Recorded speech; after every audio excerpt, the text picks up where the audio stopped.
This is good for 4 to 5 person. Ang ating gulay na laing. Presenting my gulay na laing.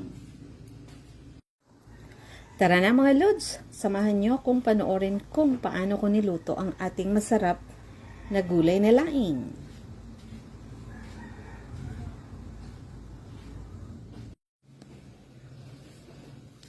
Good morning mga lods, tayo ay magluluto ng laing ngayong araw.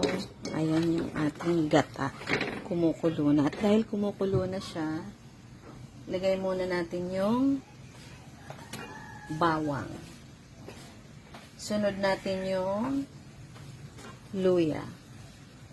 Sunod natin yung sibuyas. At yung sili na pampaanghang sa ating gulay na laing mga lods.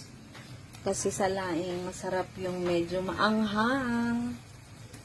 And then, isasabay na natin yung ating pansahog. Ang aking sahog ngayon ay giniling. Kasi yun lang po yung available. Or available. So, pwede nating pansahog ngayong umaga.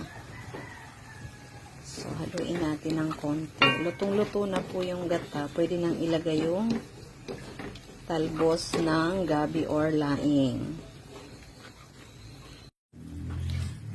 Lagyan po din natin siya ng paminta. Ayan. At syempre mga lods, asin.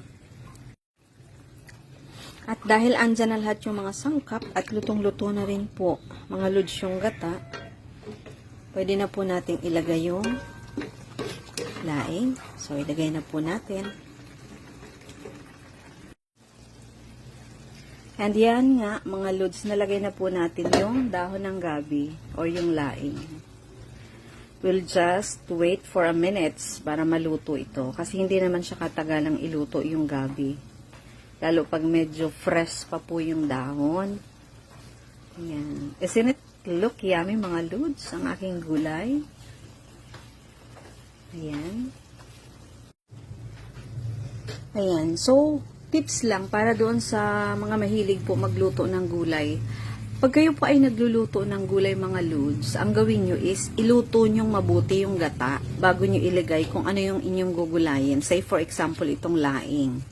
Nilalagay ko siya, lutong-luto yung gata para matagal po siyang mapanis.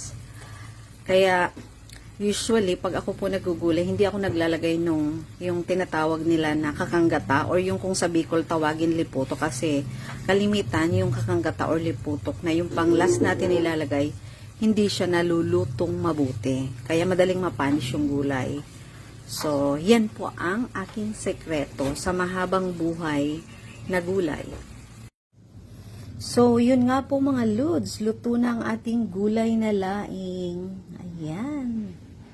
Sarap siya kasi medyo maanghang. Ayan, gaganahan tayo sa ating lunch today dahil sa ating gulay. Masarap siya.